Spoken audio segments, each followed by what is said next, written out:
Car పార్టీలో కవిత కల్లోలం ఇప్పట్లో ఆగేలా కనిపించట్లేదు. పార్టీలో పరిస్థితులు బాలేవంటూ అధినేత కేసీఆర్కు లేఖ రాసి సంచలనం సృష్టించిన ఎమ్మెల్సీ కవిత చిచ్చాట్ల పేరుతో పొలిటికల్ సెన్సేషన్గా మారిపోయారు.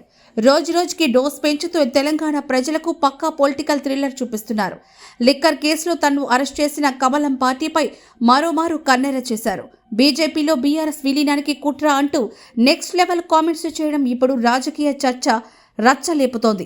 బీజేపీతో పొత్తు పెట్టుకుని బాగుపడిన పార్టీలు చరిత్రలో లేవన్నారు కవిత.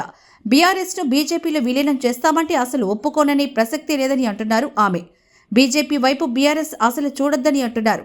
తనకంటూ ప్రత్యేకంగా జెండా ఎజెండా లాంటివి ఏమీ లేవన్న ఆమె పార్టీని కాపాడుకోవడమే తన ఎజెండా అన్నారు. ఈ లేటెస్ట్ చిట్చాట ఇప్పుడు రచ్చలేపుతోంది. అసెంబ్లీ ఎన్నికలతో పాటు పార్లమెంటు ఎన్నికల్లో బీఆర్ఎస్ బీజేపీ కలిసి పనిచేశాయని మొదటి నుంచి ఆరోపిస్తూ వస్తున్న అధికార కాంగ్రెస్ పార్టీ నేతలు మరోసారి విరుచుకుపడ్డారు.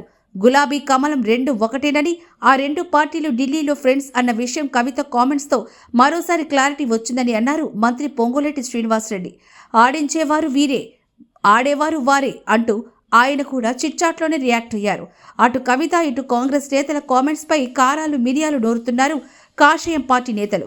ఏం మాట్లాడుతున్నారు, ఎవరికి కావాలి పొత్తు, ఎందుకోసం విలీనం అంటూ BJP MP Raghunandan Rao full serious అయ్యారు. తెలంగాణలో బీజేపీ ఎదుగుదలను ఆపేందుకు కుట్రలు జరుగుతున్నాయంటూ మండిపడ్డారు.